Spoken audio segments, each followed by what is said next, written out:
I want to just make a couple of remarks before we watch the film. We're going to do quite a bit today, and hopefully this won't be so exhausting that you like collapse and want to just curl up, although some of you are allowed to go to sleep because we've already had the discussion because you were tired. I understand that. So if you want to quietly go to sleep, that's all right, but it'll be weird. Okay, I'm okay with that. I've worked through it now. Okay, there's three things we're going to do today. The first thing we're going to do is I want to make a tiny introduction to Marx, just so you've heard it.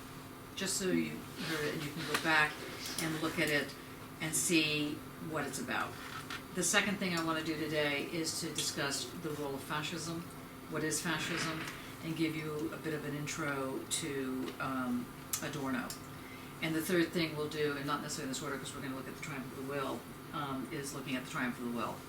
And this was recommended to look at. It's, how do you say her name, Lenny? Reifenstahl. She sounds Jewish, doesn't she? She's German. She's so not Jewish, sadly. I mean, not that you can't be German and Jewish, because obviously you can be, but that wasn't her case. No. I film lecturer who met her. Oh, really? Yeah, he was really taken with her. Well, so was favourite story to tell. The day he met Lenny Riefenstahl. Yeah, Riefenstahl, that's how you say it. Yeah, she's an interesting word. I'm particularly minded to talk about this today because I do unfortunately feel that we're going into very dark times, and we need to be, as I said last week, we need to be cognizant of that and not frightened, but not, kind of like, I don't know, putting your head in the sand either.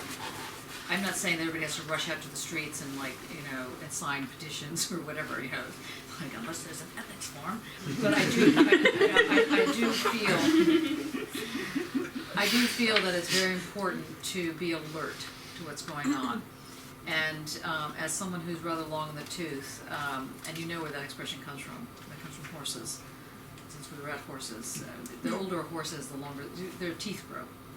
And so you always shave down horses' teeth. And in fact, a spade, you know that expression, calling a spade, which sounds like a racist expression? Actually, it probably is a racist expression.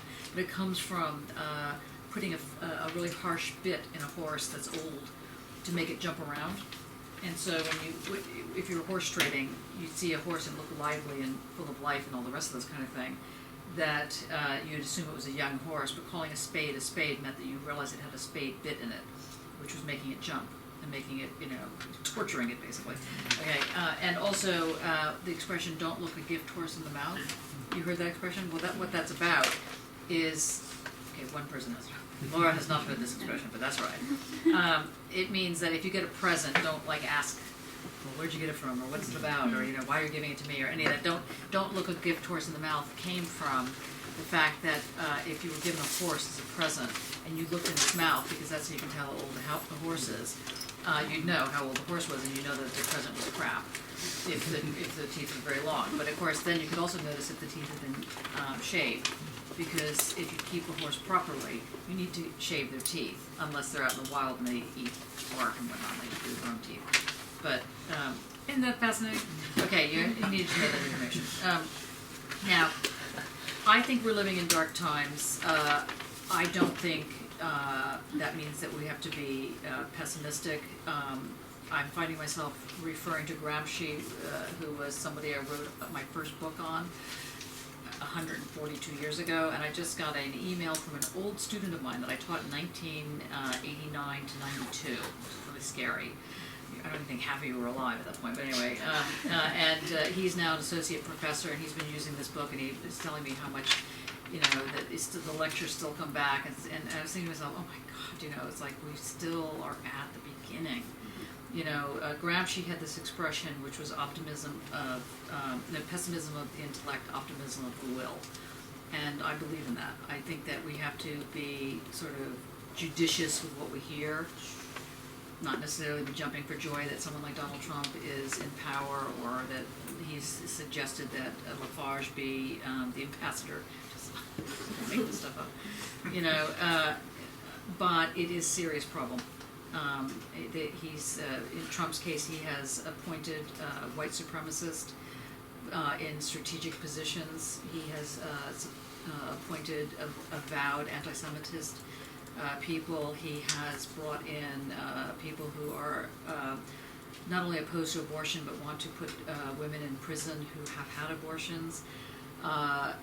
They have suggested that with immigrants they want to, or with people that don't have illegal positions, they will deport them or put them in prisons, which is akin to concentration camps and so on and so forth.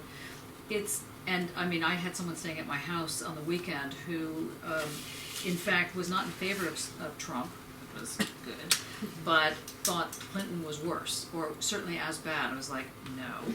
And this argument was, we almost like murdered each other at the dinner table, which was like, imagine. Anyway, but it was very sad. And so I feel it's my duty as your teacher, or as a teacher, to explore these parts of Marx, these parts of Adorno with you, not just from an academic thing, or not just to see how it fits into your artwork, but politically.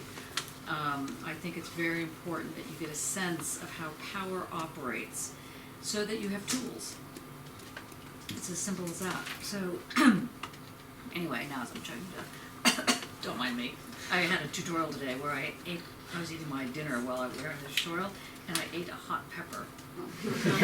And it was just like, and they were continuing the conversation, and at one point someone said, when you finish choking, can you just add to this? So, the thing about contemporary philosophy and aesthetics is that it really could easily be called contemporary political philosophy and aesthetics. Political philosophy means that there is an engagement with what is, and there's ways of thinking about how to deal with the is. So that's just the basic position. You know that someone like Hegel doesn't present the is. Someone like Hegel, what he does, which is fantastic, is he understands how movement is part of it. I noticed a number of you wrote on Hegel.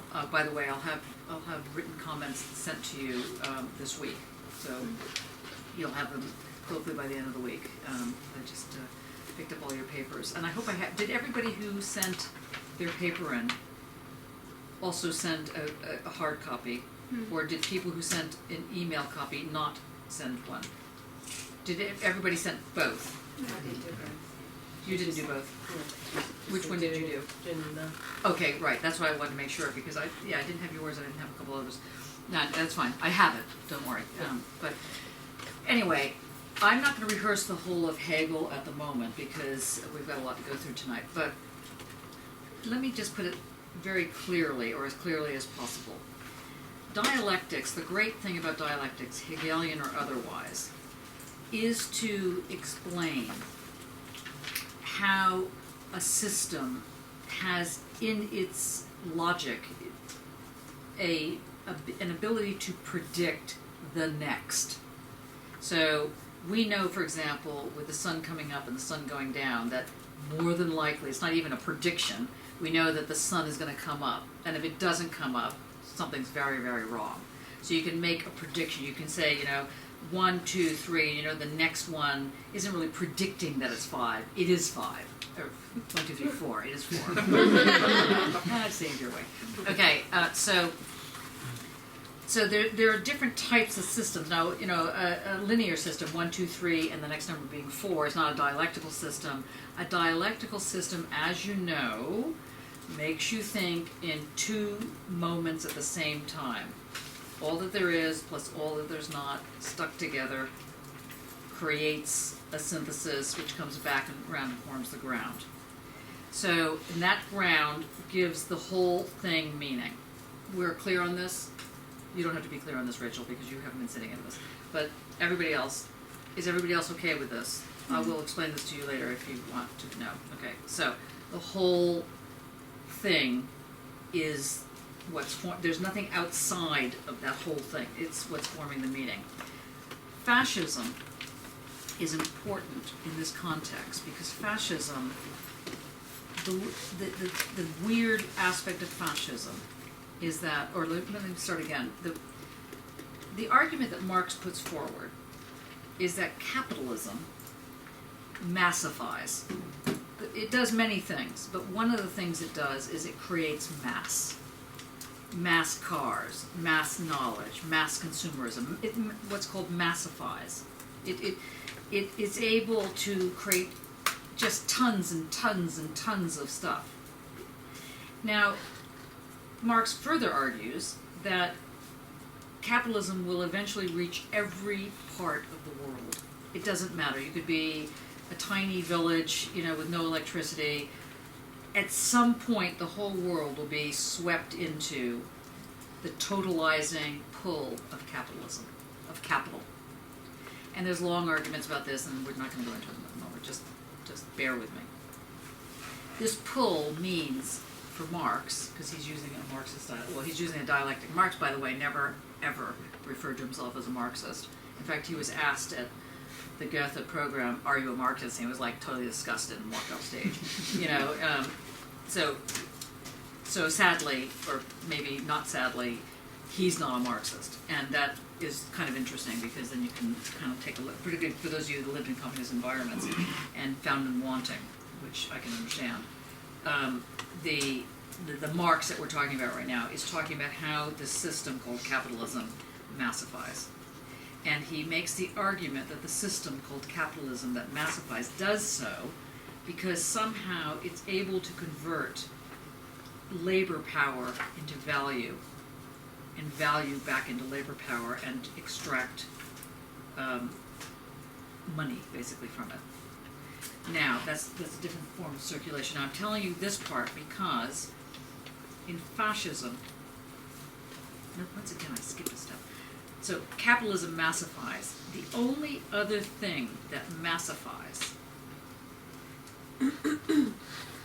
now capitalism as an economic system massifies. It's conceivable that communism as a system massifies, but no one knows how that works economically. And for those of you that have been living in communist countries, you can probably be very sure that no one knows how it works economically. It just doesn't seem to work.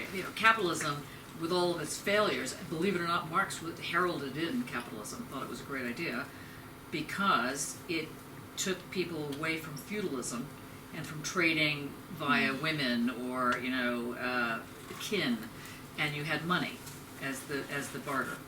And that was very important.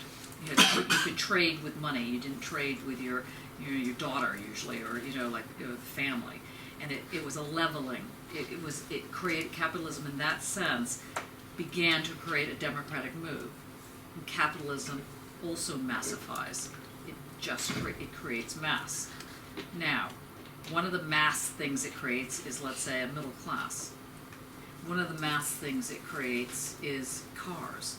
That's the massive Fordism. We're not going to go into all this. But it could be said then, and has been said, that capitalism is essential to democracies for the same reason. Democracy requires mass to operate. But we also know that capitalism is kind of deadly. And it also doesn't massify. It also creates huge swathes of people that don't have anything to live for, and tiny groups of people that have everything to live for. And so in a funny and not funny way, we're back to like monarchs. We're back to oligarchies. We're back to the old feudal orders. Now, there's two systems in the modern world that massify with capitalist sort of relations. One is called democracy, the other is called fascism. They both massify. They're both based on mass. They're both based on collective will. They're both based on getting the people, this thing called the people, involved. Technically, and it's only technically, democracy is meant to create massification through diversity. Fascism creates massification through homogeneity. And the word homogeneity, Homogeneity, homogeneity, means the same. Heterogeneity means different. So democracy, in let's say the best sense of the word, is meant to be diverse, and fascism is meant to be homogeneous. Now, think about this. We're back to Hegel and the notion of the system, that change occurs within the system. The system totalizes.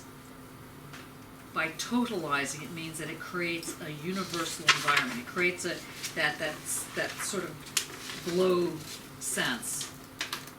And in creating a universal environment, it creates this totality, which in Nazi language was called totalitarianism. These people were well schooled in philosophy.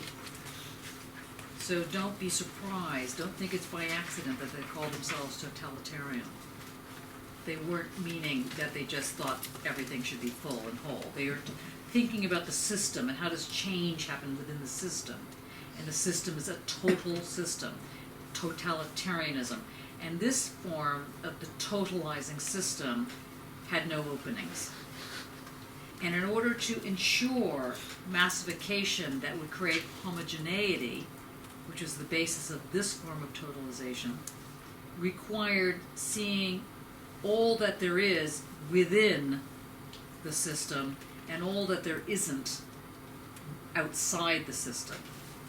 And a different way of putting that is to say that all that there is, all that there can be in terms of like the same, is inside the system, and all the bad guys are outside the system, and that'll make for a good totalitarian system. So totalitarianism, the fascist version, looks to find those that do not fit in and puts them outside the system. It's like a textbook case. In my wildest imaginations, I never thought I'd be teaching this as something that is happening right now, as we sit here. Now, that's just because I'm coming from the West, I'm coming from the US. Clearly, if you were in Rwanda during the genocide, this would be happening. This would have already been happening. You would have already been seeing this. Any of the genocides that are going on show, divide and create create the us here and the them out there. And the them have to be gotten rid of. So the us and the them. So this is exactly the strategy that Trump is using. It's quite clever. In a certain sense, it's not clever at all, but it is working. That's even more incredible. Now, versus a democratic version, which argues that the totality has to be open as opposed to closed. It still has to have a totality because there still has to be a way to talk about the whole system. So the totality that is open is a totality that says that otherness is required for the system. So the otherness that is required to make the totality workable, working, whole, whatever, makes it alive, makes it, energetic, blah, blah, blah, is what Adorno's going for. He's talking about this form of totality. So Adorno's version of totality and the fascist version of totality couldn't be different than night and day. Well, could be different than, eggs and clouds or something like that. They're very different things. So just to restate this, so all that there is plus all that there's not taken together makes the whole picture. That's a Hegelian model. That gets corrupted in a fascist move to think that all that there's not is on the outside, and that if it's in the inside, it's going to ruin the society.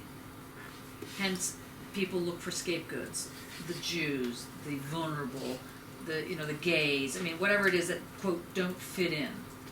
They're the bad guys, and if you get rid of them, the society's going to be great.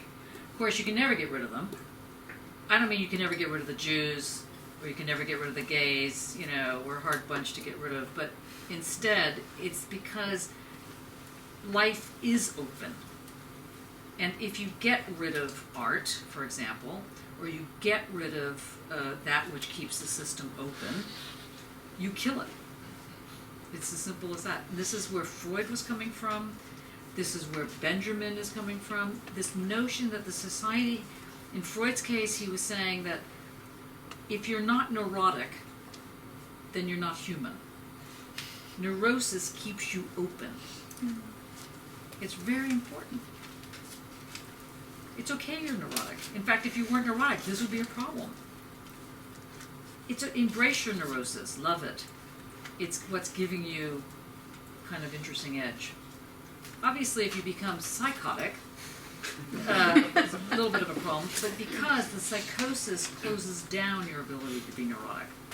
The psychosis forces you to be the same in and out. You dying there, Lily? Just a bit too many. I need to wait. Okay. You know, if you ask, you got to be prepared for the answer. Can someone open the window, though? It's very warm. Yeah. So what happens is at this end of the room, it dies like a withered thing on a vine. Thank you, Emma. Okay. So let's go again, this open-close thing. They're both systems. The system is understood dialectically. We know that dialectically means thinking in terms of all that there is and all that is not. Thesis, antithesis. Stuck together. Hegel has this big insistence on negation, which these two did a great job trying to explain this to you, but in case it didn't work, we can always go again on it. So you need to figure out this role called negation, that Hegel says, okay, look, the immanence or the transcendence, when the synthesis comes, quote, back around and forms the ground of meaning, that back around Hegel calls immanence or transcendence or becoming or negation. Okay, are we all on that same page? Jess? Yeah, okay. Adorno is going to make a slightly different argument, and we'll look at this more carefully in a moment. He's going to say that negation enables the system to disintegrate, but in a good way. So disintegration, not like, he's not saying that death is good for life. It's not that form of disintegration. He's saying that there's a logic to openness that he's calling the logic of disintegration. And he's saying this logic of disintegration allows for an openness. It allows for the system to keep reinventing itself. And in a certain sense, you could say that Adorno is the purveyor of artificial intelligence. He would probably be rolling around his grave saying this, I'm not the inventor. Anyway, but, all right. I don't know if you have arguments with dead people. I do. Adorno being one of them, case in point. Anyway, but I'm right. You're dead. Anyway, so. I know what's bad with me now. So, the thing is that Adorno is making an argument that the negation enables a repetition of becoming that creates something new. Just write that down. It enables a repetition of becoming that creates something new.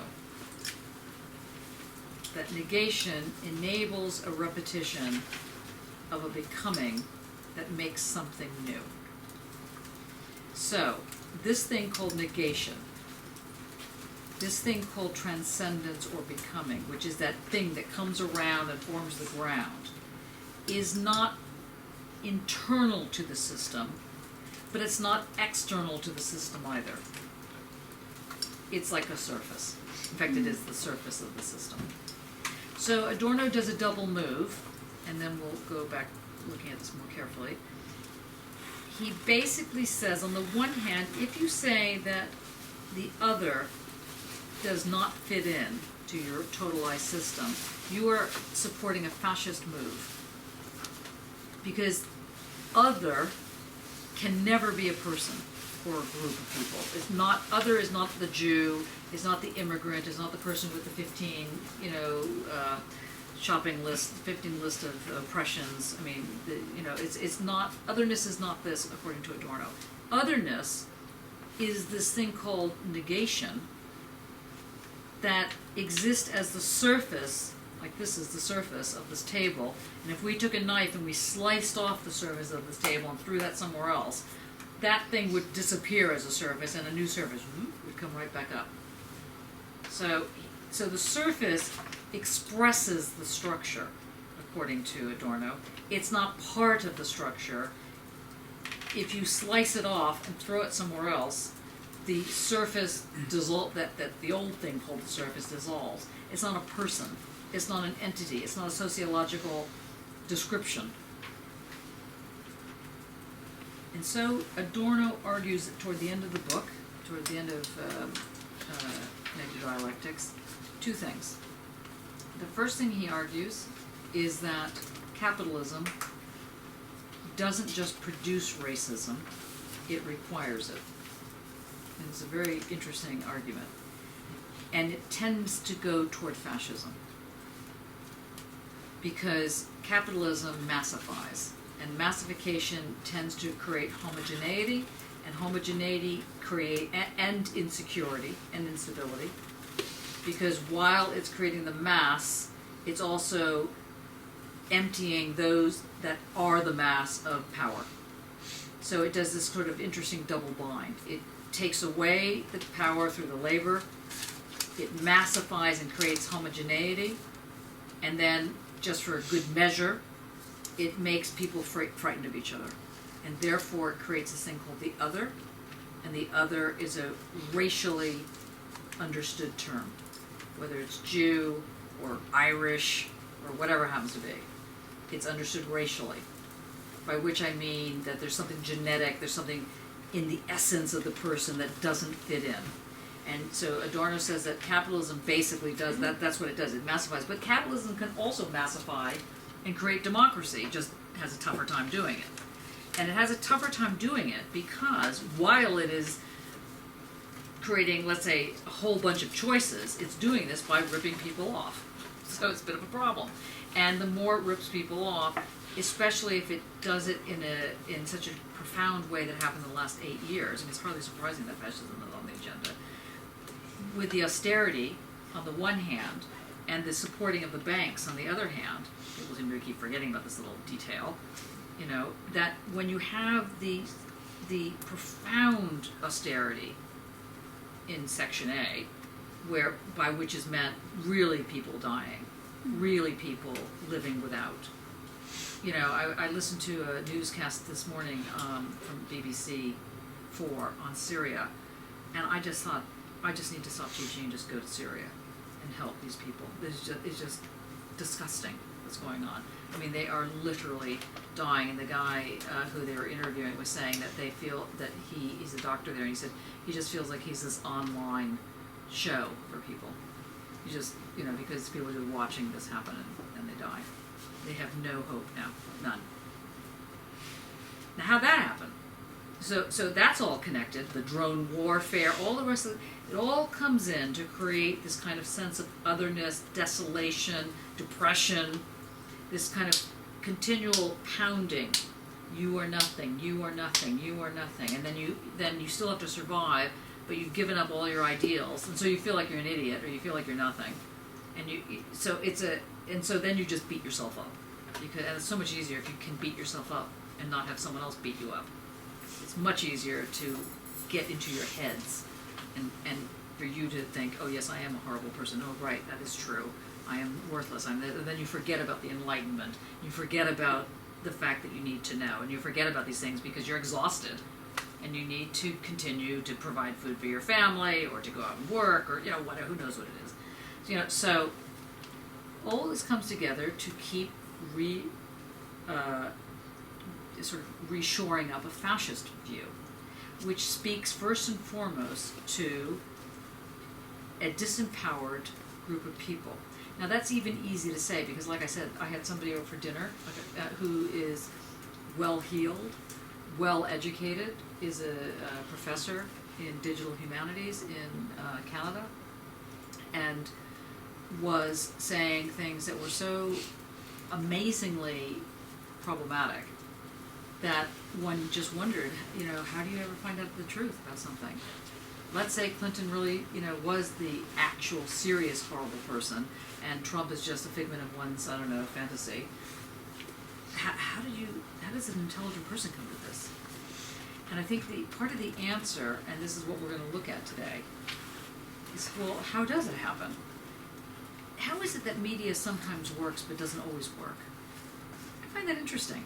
I find that, like for example, the debates, where Clinton won all the debates, hands down. They still didn't believe her.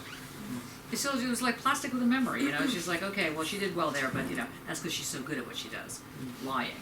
It's like, then you had Trump lying. Well, that's okay because he's just being funny. It's like, well, how does that work? How come media isn't as powerful as it's supposed to be? How come it didn't brainwash everybody one way or the other, whichever that was? How come it works or doesn't work? And so we're going to go to your film. I have a feeling that your section is going to begin to answer that. Is that right? Yeah. Okay, so if we turn this off, the light.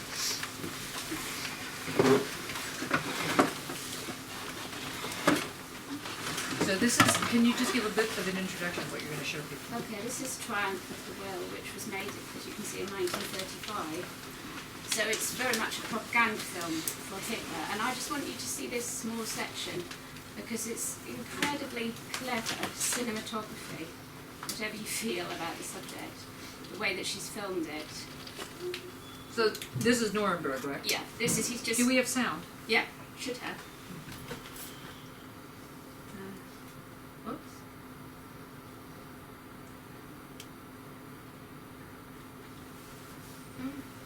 Huh. Weird. Thank you. Can you fix it? Light. Yeah, you probably did as well. Oh, thank you. Never mind. It's okay. Can you start it again? Sorry. Okay, let's go back. Okay, so he's just arrived by plane, and what I really want you to see is the way that that bit's not so important.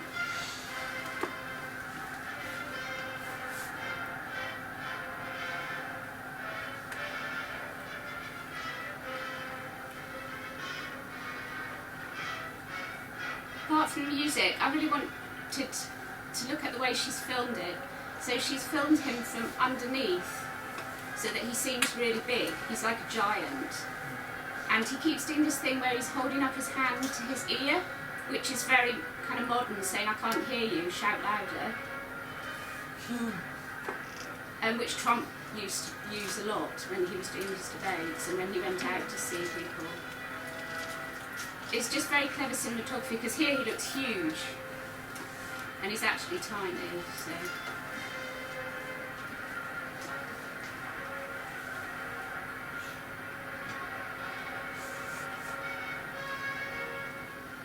So it goes on in this vein.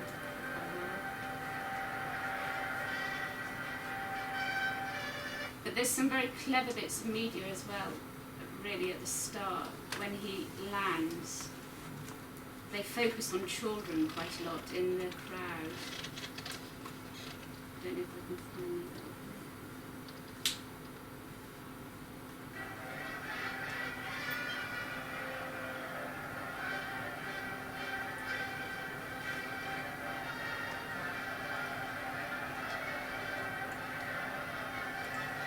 They're sort of focusing on young faces.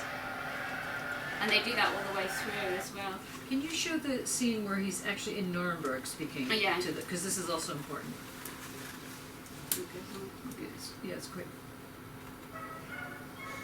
I think this is the And this is part of like the everyday man and the everyday Yeah. woman, the people who have been cheated in the system, who will now become great again because Germany will be made great again. Was Hitler's argument.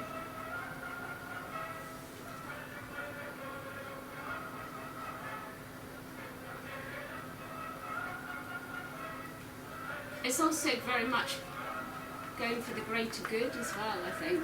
Yeah. Sort of like trying to reinforce the idea of everyone working for the greater good. and the acrobatic figure, which he was really into with the young men. And the hot dogs. No, but this is a kind of Spartan thing as well, where the men are sort of semi-dressed. Yes, and also not just Spartan, but becoming men again. Because the argument was that the men in particular were emasculated because they didn't have jobs. Here they are fighting as well. So it's this kind of ideal of that he had very much the ideal of beauty as well, in the young athletic male with blonde hair.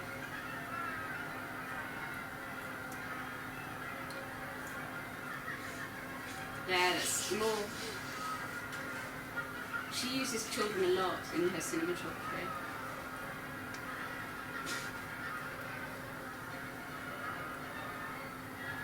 And it's just a matter of fun, you know. And just, yeah, everyone's having a great time.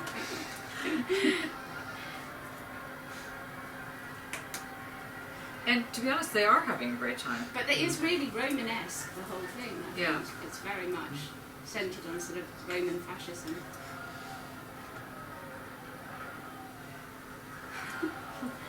That's horrible. Well, you know, they do this when a man announces that his wife or girlfriend is going to have a baby. It's called the bumps. They throw a person on the blankets. In which culture? In in English culture, in baseball and football. So. Oh, okay. So can you just go into like the middle, Oh, yeah. like about because this is like a 3-hour film. Yeah, it's very long. But it's I think this is him.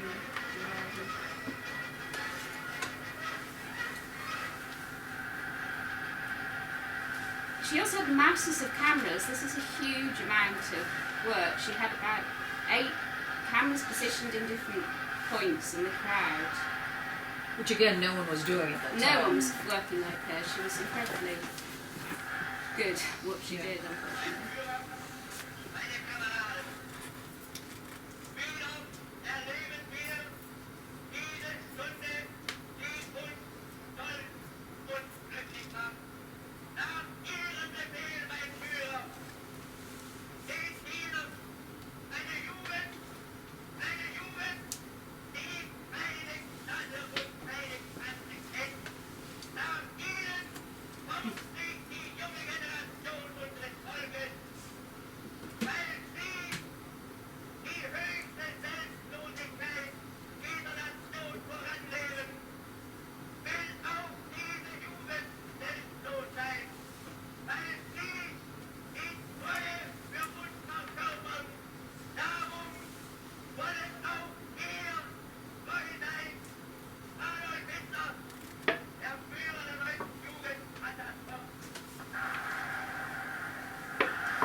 And what do you guys think the outreached hand is about?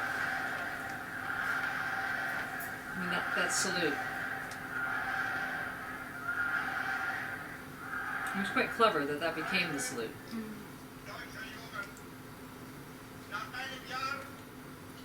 Makes me think of chips and peas. But it's also just reaching out, grasping the future.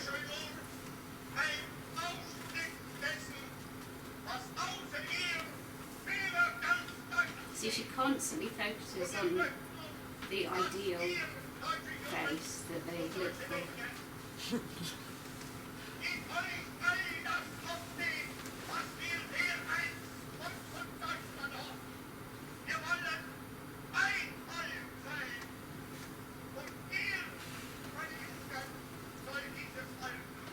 So how he's talking about one people, this is the totality, this is the no more division. And so he understands division as getting rid of those that divide. Sort of Trump's acceptance speech. Yes.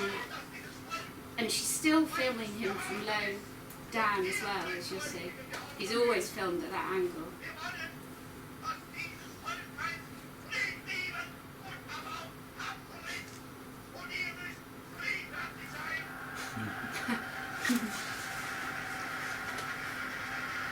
It's so clever, I think, because the way he reached out to people and made them feel like they were his, really. Yeah, and he Which was is there, just what and he was Trump there. was doing. It's the Absolutely, same thing. yeah. If you don't mind skipping to the Nuremberg section. It's my obsession. Yeah, it's about, no, keep going. Yeah, it's about, there it is, yeah, this is gonna be Nuremberg. So now he's, so the whole film is basically how Germany has, over a period of a year, and this is, actual footage. I mean, it's not like there was a note that went out saying, Hitler's gonna come, can you go into the balconies and whatnot. So this is actual footage of what's happening, and the way it's shot, as Sophie's explaining, is very specifically to show the grandeur of everything. And Nuremberg becomes very important, as you may know. Later, it's where the trials happen. It's where to hang the Nazi war criminals, and also it's where the first code of ethics is born, the Nuremberg Code of Ethics that underwrites research ethics today.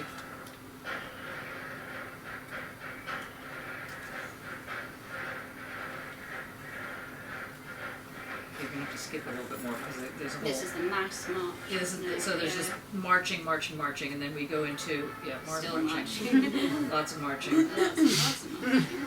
more marching, continuing See, marching. this is amazing because you know what you were saying about the Weimar Republic? Well, Laban did giant dances, Yeah, which were of not a similar thing, but they just had mass people in them. And Yeah. he did sort of mass movements of Yeah. dance that got out of Germany luckily in time.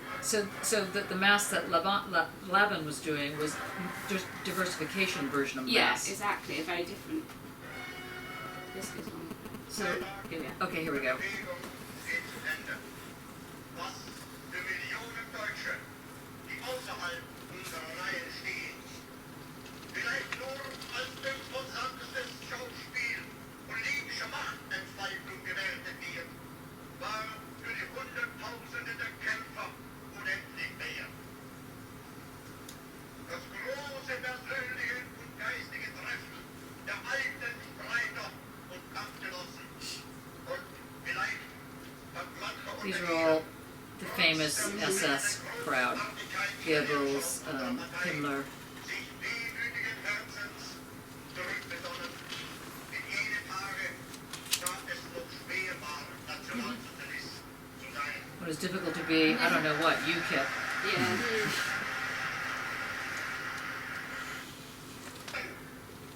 Als unsere Partei gerade 7 Mann hoch war, sprach sie schon 2 Grundsätze aus.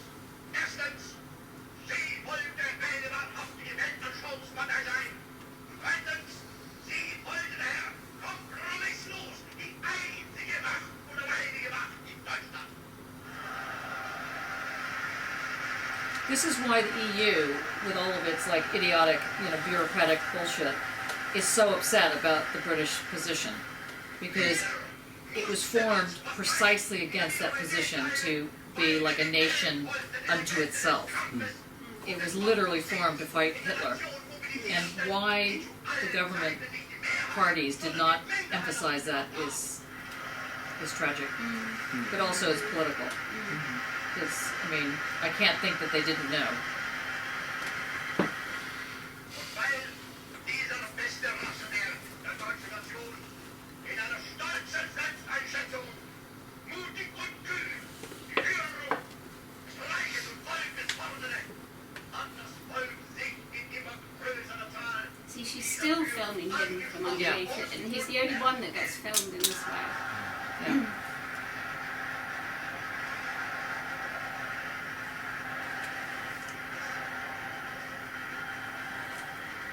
Das deutsche Volk ist glücklich in dem Bewusstsein, dass die ewige Fluch der Erscheinung nunmehr endgültig abgelöst wurde von einem ruhenden Pol.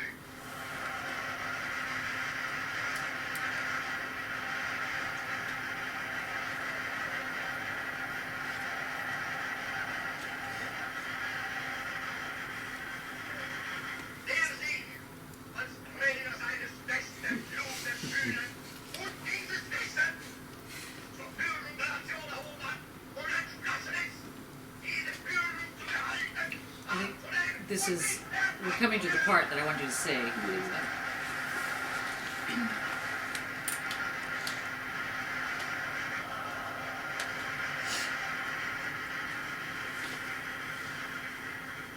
Es wird stets nur ein Teil eines Volkes aus wirklich aktiven Kämpfern bestehen.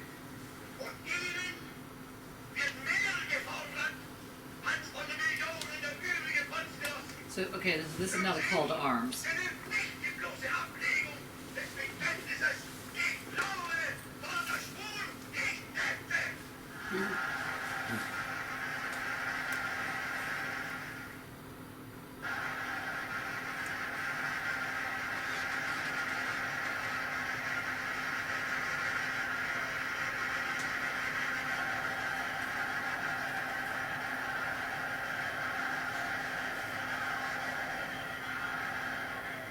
Die Partei wird für eine Zukunft die politische Führungsauslese des deutschen Volkes sein. Sie will in ihrer Lehre unveränderlich, in ihrer Organisation stahlhart, in ihrer And the Taktik. filmmaker was one of the first, if you see that shot from behind, that was a really modern way of looking at the Führer and his audience behind, because she insisted on having cameras from every angle so she could actually capture everything. Jeder muss sein, alle anständigen Deutschen werden Nationalsozialisten durch die besten Nationalsozialisten sind Parteigenossen.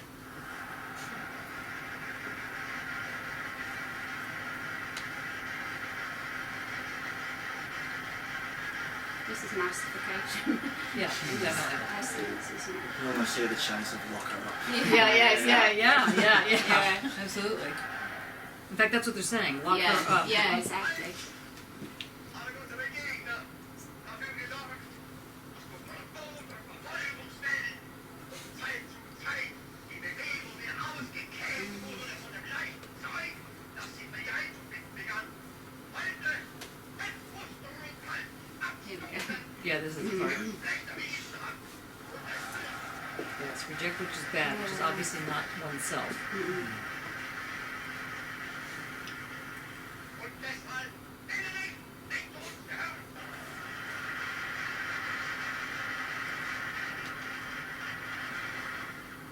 Es ist unser Wunsch und Wille, dass dieser Staat und dieses Reich bestehen soll in den kommenden Jahrtausenden. Wir können glücklich sein zu wissen, dass dieses Yeah, Trump says he's saving America, doesn't he? He says that over and over. Making America great again. He looks like he's saying, God, I'm good. Wenn die älteren Jahrgänge noch wanken werden könnten, die Jugend ist unverschrieben und verfallen mit Leid. It's incredible, isn't it? So, okay, I thought they'd get to the Jews and the communists and whatnot, but we don't seem to be getting to that part of the speech.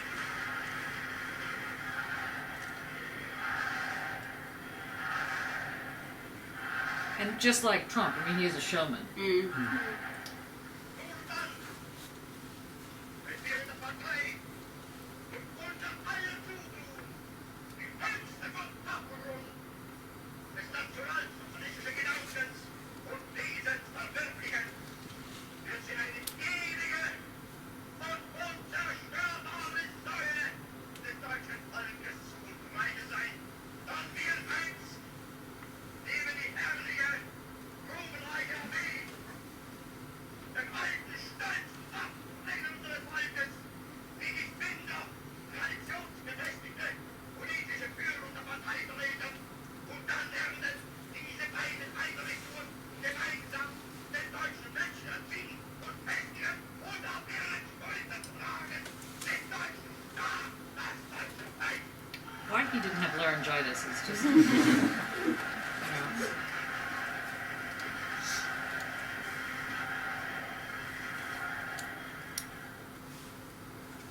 In dieser Stunde verlassen schon wieder Zehntausende von Parteigenossen die Stadt, während aber die einen noch unter Erinnerung zehren, während andere schon wieder beginnen, zu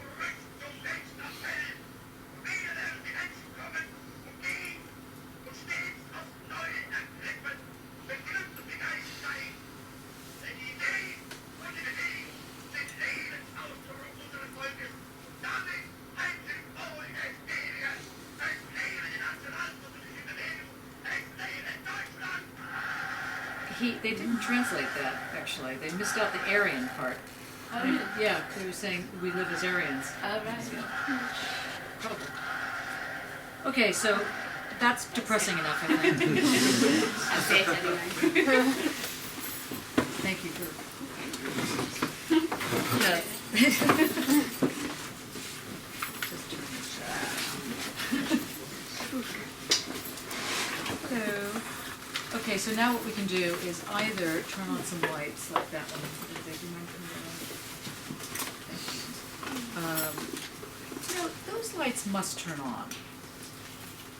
I think if we took that group down and plugged them in over here, because I don't know why they don't turn on. Do you want that There's a lamp back? group that looks similar already there. Should I take the lamp There's a back? set of lights that looks the same as that, which is Where? already there. See them there on the side. Oh yeah, see if they plug in. Oh, that's good. That's what it was anyway, wasn't it? That's right.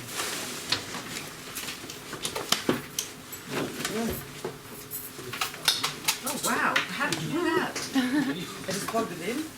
Plugged it in. That's so clever. Can you kind of not point in my eyes?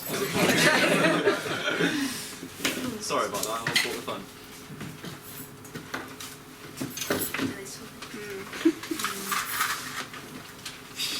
No. It's going in your eye, I'm Move afraid. it over slightly. The actual things themselves can move, so Yeah. if you have it steady and then you move the actual bulbs. You gotta touch the bulbs while Yeah. they're burning No, hot. no, I meant the things that are holding them, sorry, that's my fault. Yeah, there you go. So you can not point the plants. Tom, if you could just Like stay the there Krypton like fan. that. Have a coffee. I think you look good, the lighting does you really well. Yeah, if you put it down maybe by the red book, the aesthetics book. No, No, not no, long no, no, enough. no, no. Okay, back. Okay, we need help here. Oh, that'd be good. No, those are my books. In my gut. Just be careful because I ended up putting my knapsack on fire with those lights. Yeah, that's. Is that working? Okay, now we know why those lights weren't working. Okay, so two of you can hold it. Excellent. Okay, that's not gonna work, guys. Why don't you try it on the next level down? Yeah, that one. I don't think we really need it because the other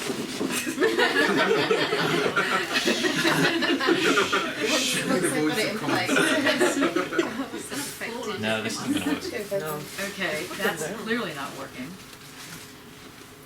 Oh, there you go. Okay, just, no, that's gonna burn the That makes no books. difference. That's gonna make fire. Okay, no, that's not working. Okay, I don't think we need these lights. So we had a very strong point. We could put them over here, because we have a plug over here. Oh yeah. It seems to have solved it actually. Well, I'm just worried about the books, because like I said, my knapsack went on fire with those lights, because they were quite hot. Just put them over there. Yeah. Thank you. Okay, yeah, forget about the egg. Okay, thank you so much. Yeah, I'll stop. Okay, thanks. Thanks. Okay, so that upbeat bit is going to now be followed by a lot more upbeat stuff. To finish. Yes. Let us turn first to the Marx section on the syllabus. I know I told you not to read this, but you might as well. I'll read it.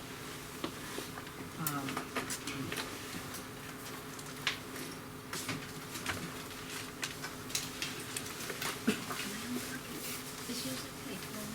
It's not you are. Is it charged? It's green. Yeah. Oh, Oh hey. no, that doesn't mean anything to be honest. But, Oh. Well done. Are you able to see? Is anybody else blinded by that particular light? That's right. Okay. Only because I'm ready to see it. What's that one? Okay, cool. Okay. Okay, we're now ready again to begin. It's very difficult being us. Okay, let's try it again. Course outlines.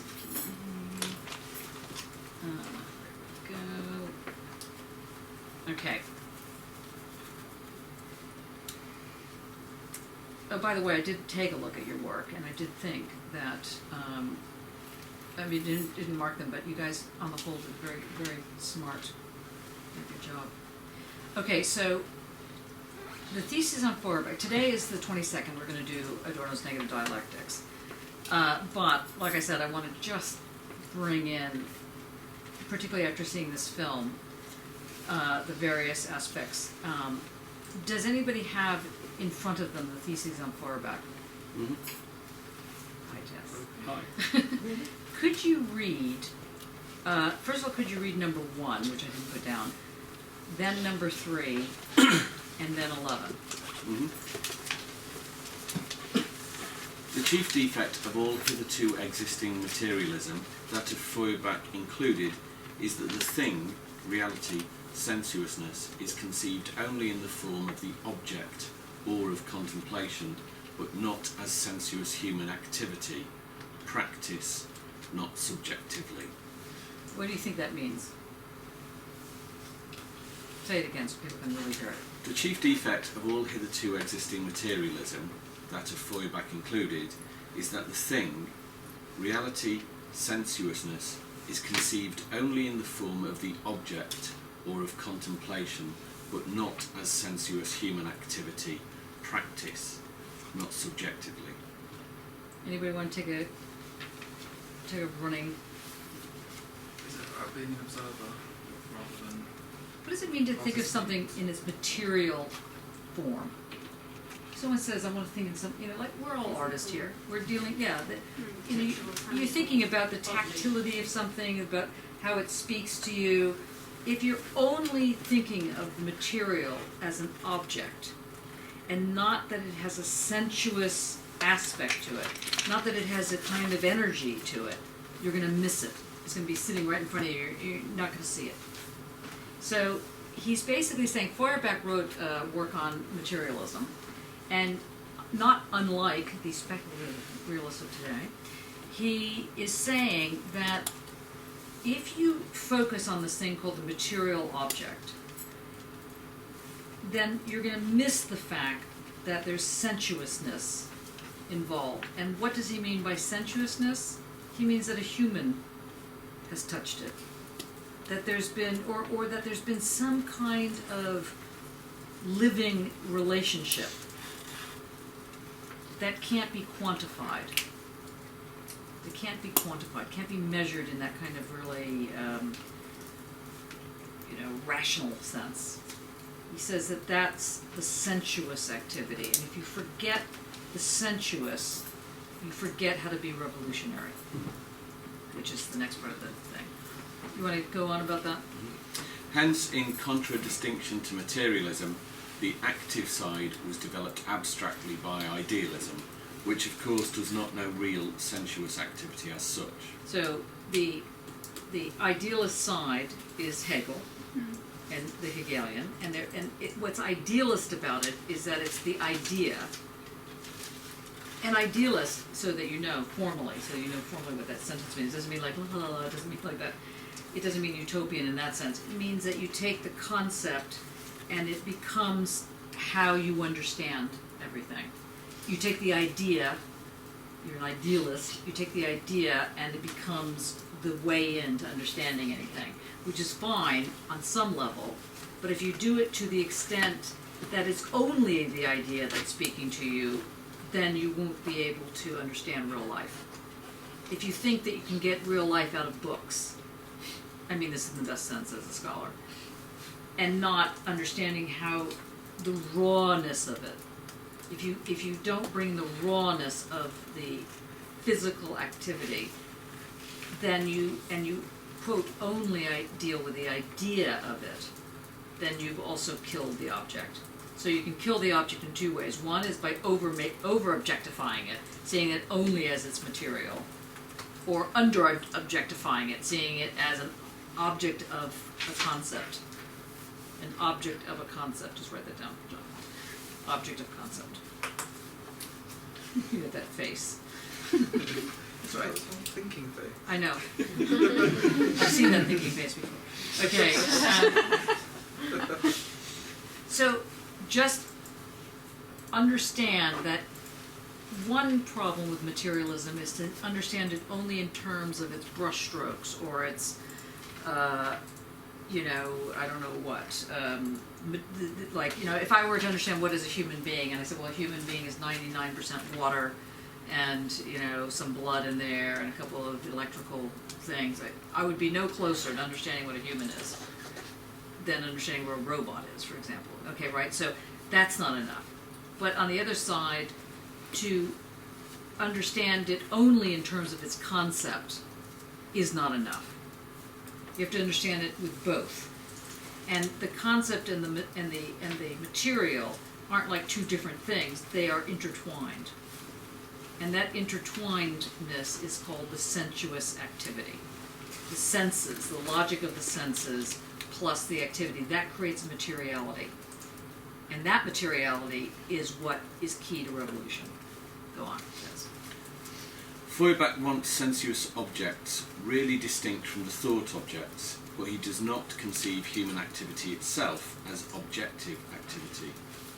Hence, in the essence of Christianity, he regards the theoretical attitude as the only genuinely human attitude, while practice is conceived and fixed only in its dirty Judaical manifestation. Hence, he does not grasp the significance of revolutionary, of practical critical activity. Right. Now, I draw your attention to dirty Judaical. He's saying the dirty Jew. It's been retranslated here, but what it is in actual German, because I've seen it, is the dirty Jew, and I was like totally flipped out when I saw this.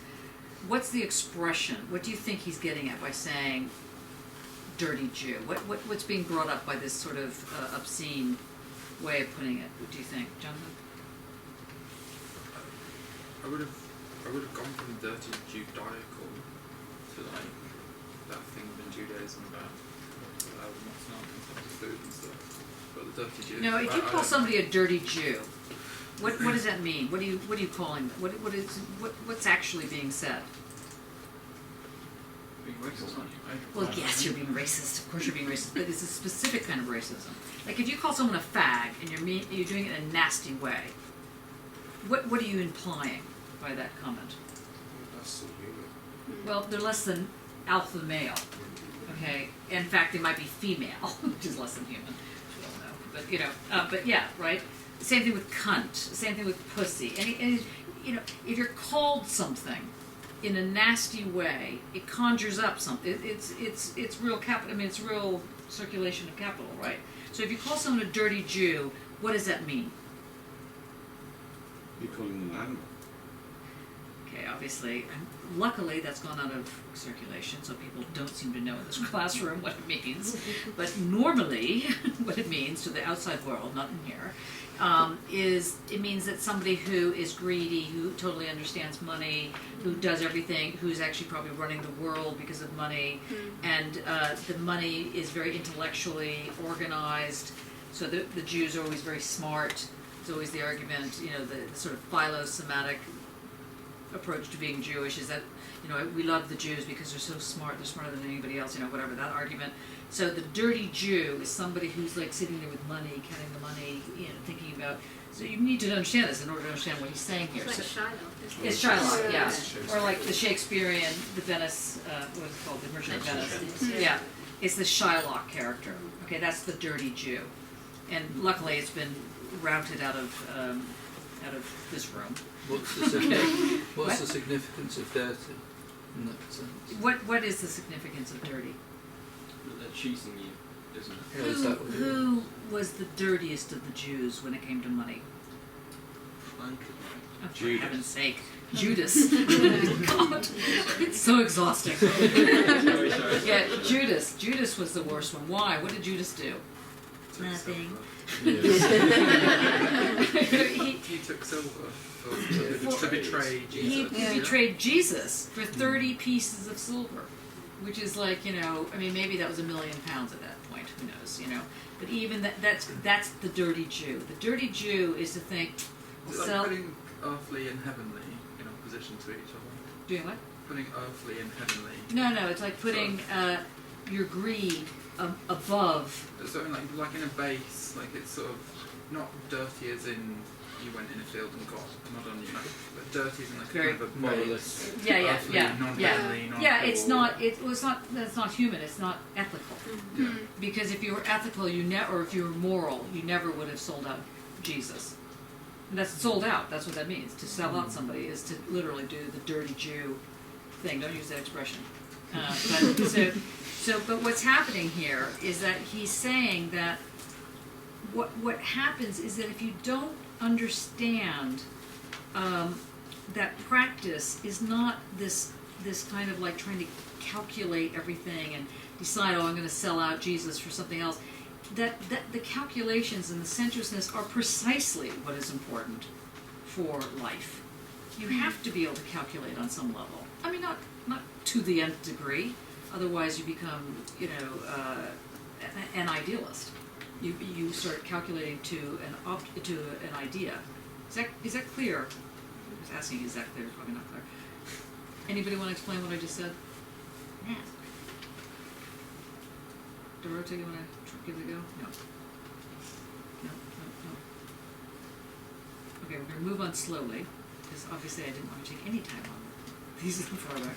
But the point here is that to be someone who thinks outside the system, you can easily be accused of being the dirty Jew, is what is being said here. And he's saying, actually, you need to understand how that disrupts the system in order to create revolutionary activity. He's trying to get you to think about how this operates. So he goes on to say, practice is conceived and fixed only as dirty Judaical manifestation. So practice seems like that which is what is beneath you. People, if you do practice, if you get your hands dirty, then that's beneath you. Right? And he's saying, no. Not only is it not beneath you, it's precisely what's required to change the world, for revolutionary activity. And that's what he calls the practical critical activity. Okay, so now we're not going to spend a whole lot of time. You can read 3 now. The materialist doctrine concerning the changing of circumstances and upbringing forgets that circumstances are changed by men and that it is essential to educate the educator himself. This doctrine must therefore divide society into 2 parts, one of which is superior to society. So he's still criticizing the materialist doctrine because he's saying that it forgets that it's actually real human beings and not God and not the wind and not, the tea leaves. It's real people that change. It's real people that bring in torture. It's real people that bring in bad scenarios. It's not left up to the gods. And therefore, because they don't acknowledge it, they make things that are bad appear to be that coming from God, or that coming from the nature, or that's just how it is. That's how the world is. There's bad people and there's good people. We gotta get rid of the bad people. We gotta get rid of the rapist and whatever the group was that, were the Mexicans. So they create the society that is the superior, and the ones that is the trash you gotta get rid of. So the materialist doctrine, when it is seen in this really dry sense, ends up saying that when things go wrong, it has nothing to do with humans doing it. It has to do with, or if it does have anything to do with humans, it's those bad humans, and we gotta get rid of those guys, and then create, because you have the superior scenario. Okay, we're just gonna keep going, powering on. Okay, and then the very last one. The coincidence of the changing of circumstances and of human activity, or self-changing, can be conceived and rationally understood only as revolutionary practice. So, the first part of this, who is it that educates the educator? Well, the students educate the educator. The educator isn't educating if they're not somehow having a symbiotic relationship with the student, and the student is not only a student, and so on and so on. And this is an inversion of the Hegelian Lord bondage comment. I'll just let that fall over you because we don't have time to go into that. Okay, so 11. The philosophers have only interpreted the world in various ways. The point is to change it. And the sub-point to that is that it can be changed. And whatever else happens as we go into a new world, don't forget that part. Even if you have to write it on the back of your hand somehow, change can happen. And change is happening, and it's going in the wrong direction at the moment.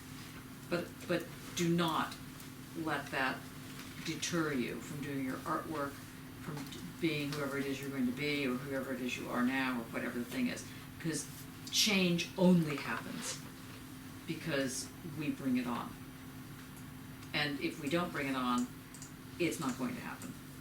No pressure, but and you don't have to think that the whole world is on your shoulders, and if you don't do something immediately, then you're gonna, then you're a horrible human being.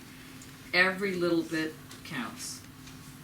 My partner's a guerrilla gardener, and she always says, she's changing the world one flower at a time. Every little action helps. So even if you can only do a little thing, that's good.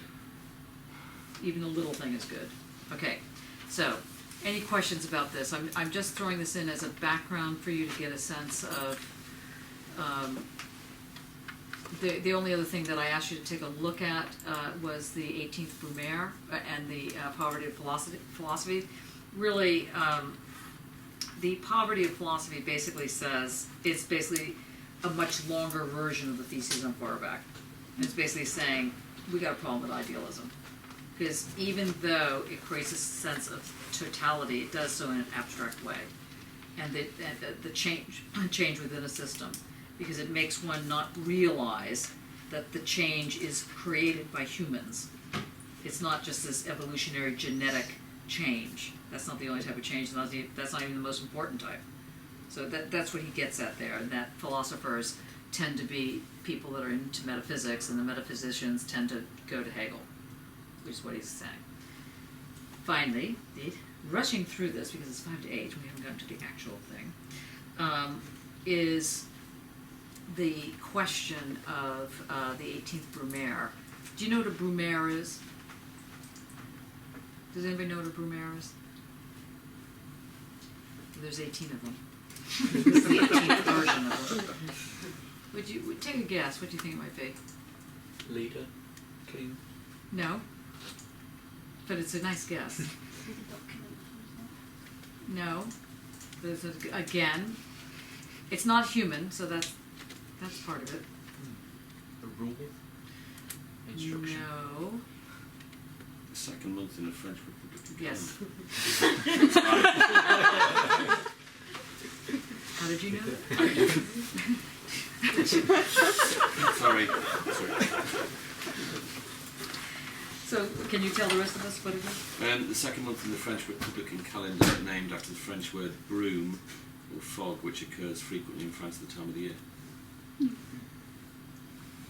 It can refer to the coup of the 18th Brumaire in 1799, by which Napoleon Bonaparte overthrew the government of the Directory to replace it with the Consulate, as referenced by Karl Marx in his pamphlet, The 18th Brumaire of Louis Bonaparte. Excellent.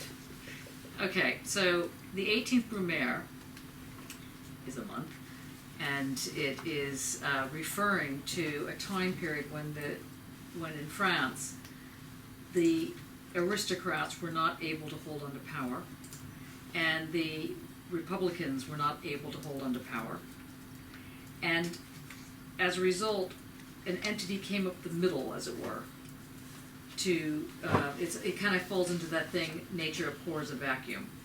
It came up the middle and took over and led when these other groups weren't able to lead. They were trying to lead, and you could make an argument that the Trump victory is an 18th Brumaire.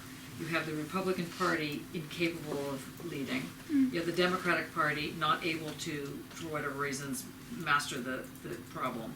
So you have this so-called outside person who's supposedly not part of the establishment come up the center and take power.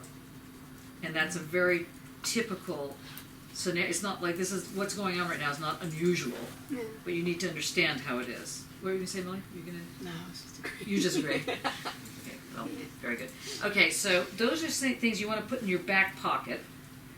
I feel badly that we're kind of racing through this bit, but just allow it to enter into your field of consciousness so that you can get a sense of just how thick this move that Adorno is making, just how complex it is. Because he's going to be bringing in the 18th Brumaire. He's going to be bringing in certain parts of the Theses on Feuerbach. But he's going to do it in order not to attack materialism, but to attack fascism.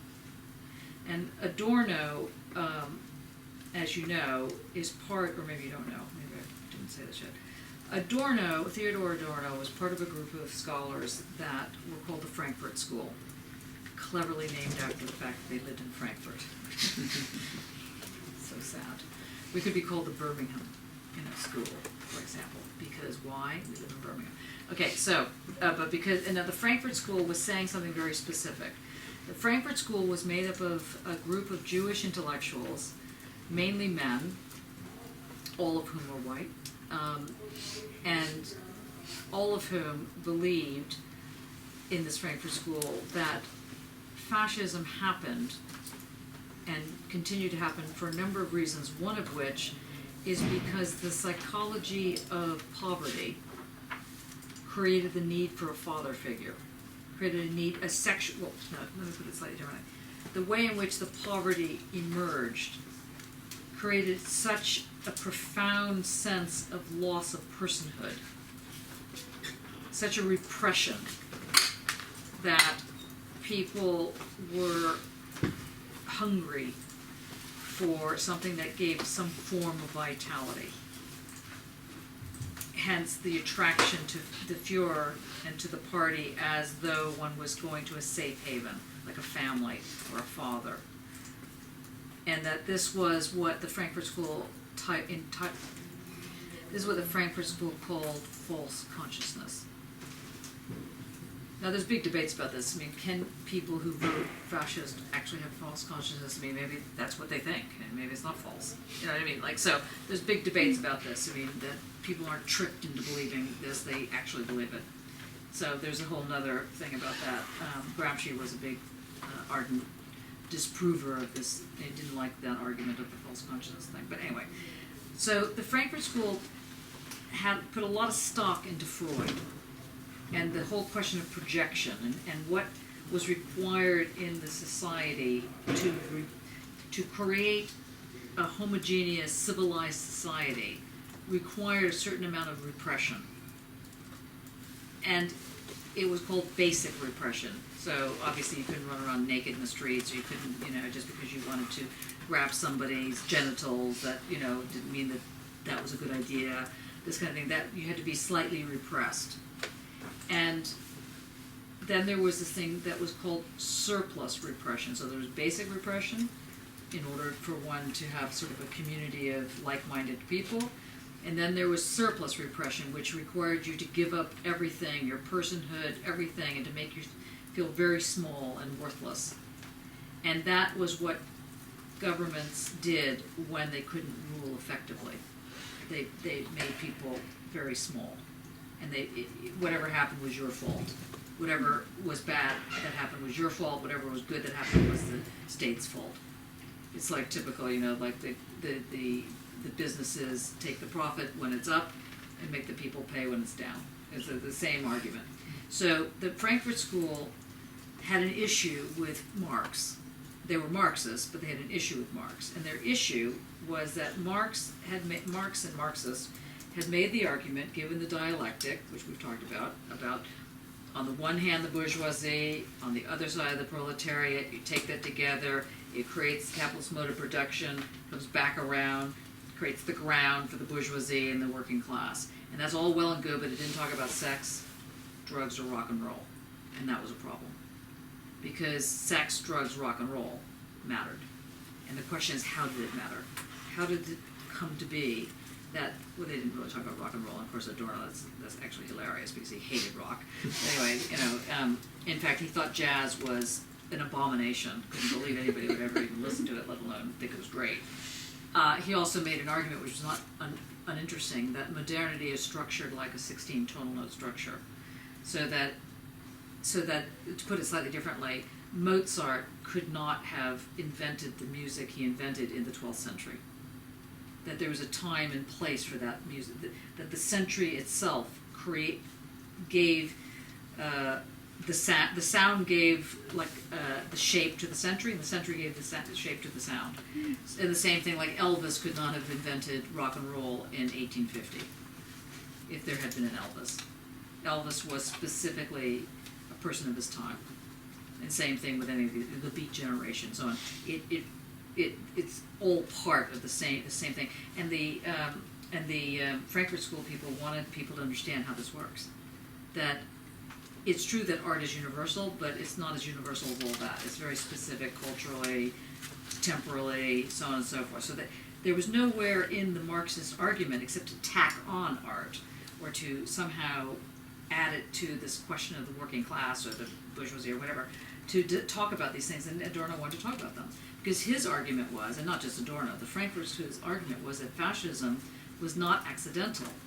And because it was not accidental, it could be prevented. But it wasn't prevented.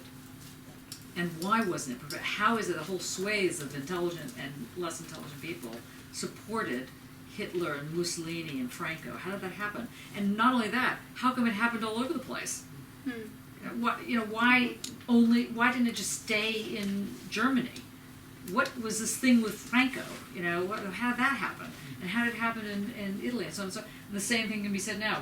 It seems like right now France is at the pinnacle of voting in the far right. The far right. Le Pen. How is that happening?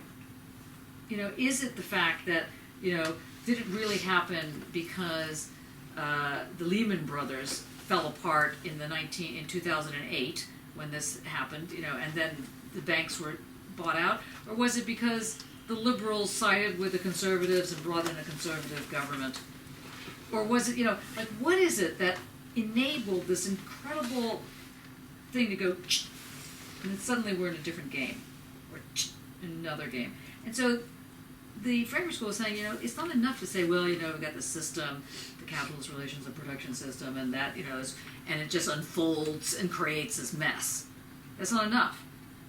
That was what they would call infantile leftism. It's just like, yeah, okay, it's bad, good, but it doesn't explain that there's different types of bad. And for example, in Czechoslovakia, when the tanks were brought in, what about that? That was a bit of a problem. Why was the left against Stalin? What was this issue? So the Frankfurt School was very specific about, saying, how come this, we've got to start talking about things like liberty, like democracy, like art. And meanwhile, back at the ranch, in the Hitler move, the argument that people who did creative things were then considered degenerate. And that's a very interesting word, degenerate. That you're again dirty. You're not good enough. You don't fit in. Because if you fit in, you'd stop doing these things against the social. This was the argument. And so all these people did not fit in, and so you had to either get rid of them, which is what the Jews and the mentally ill, in the triangles were all different colored. It was kind of interesting in a certain sense. Pink for gay, black for women who were considered crazy. What were lesbians? I forgot what lesbians were. I think they were also black. Then there was, who was white? White was another kind of mentally disturbed group. But they had all these different colors. Jews were yellow, for coward, this kind of thing. So, and on and on and on it went. And also, as I think I've told you before, the triangle was the most efficient use of material because it was half of a square. And a square was very well calculated. So you get twice as much for the same bang, basically. So, and the Nuremberg Code of Ethics, which I was challenging Katrina on, came out of this time period where people were used for experiments without their consent. Obviously, she's not thinking about taking out your liver, but that's where the code comes from, the Nuremberg Code. Anyway, to be as clear as we can before we really open the Adorno book, to make sure that you've heard at least some of this for right now. There is a method.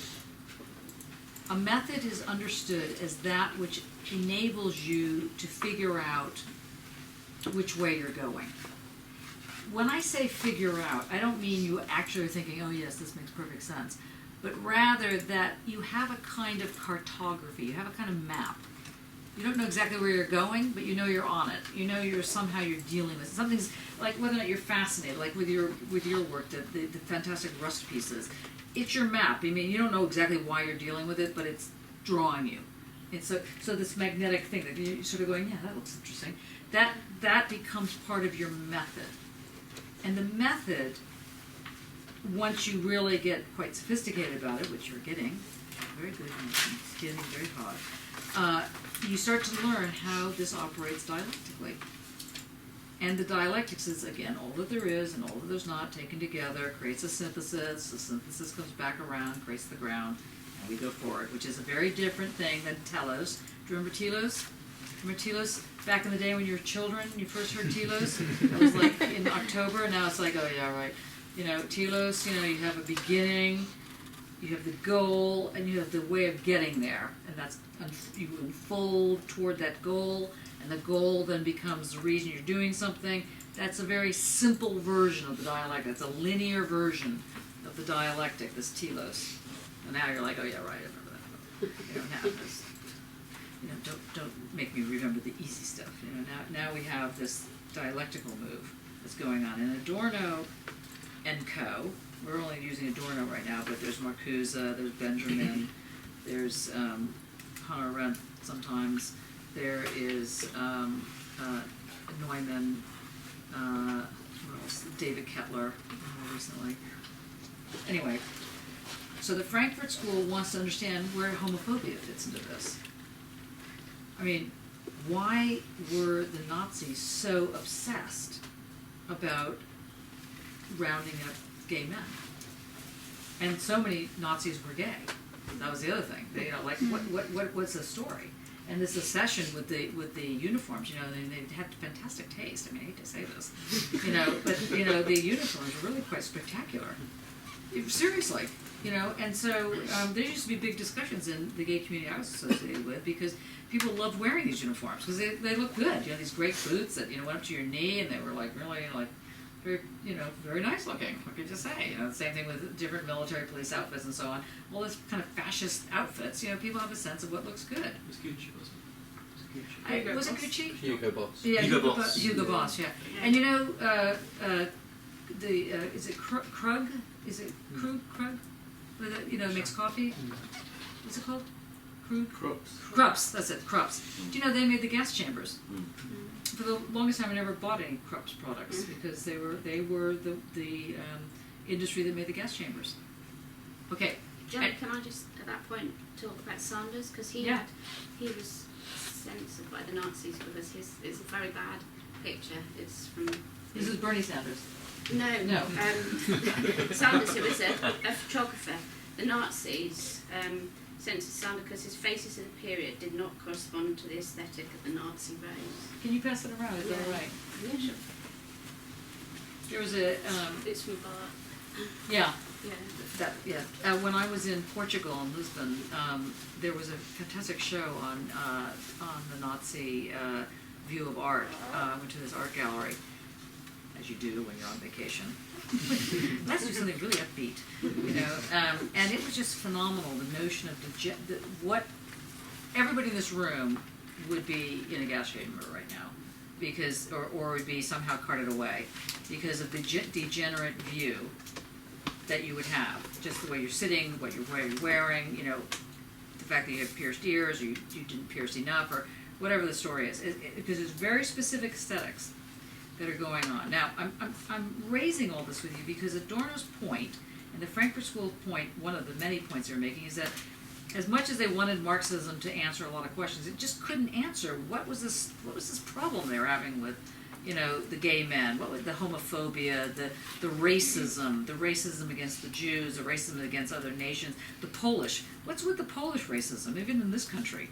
You know, it's not clear. I have no idea what is the problem with the Polish.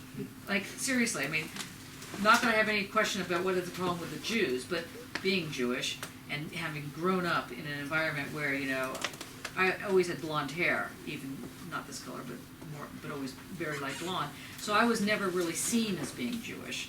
But my sister, who is very dark haired and dark skinned, even though we're coming from the same family, she was always caught out for being Jewish, and people would put swastikas on her locker and this kind of thing. And while it was not understandable, that myth of Judas, you know, selling out Christ, which seemed to be, you know, no matter what you did, that seemed to continue on, didn't make sense, but at least you could kind of understand on some level what the stupid obsession was. But the Polish, what did the Polish do that was, you know, the single event that made everybody so upset? I have no idea. You know, it's just not clear to me. When I first came to this country, when they asked me what religion I was, and I always put down like spiritual because I'm really not religious, but anyway.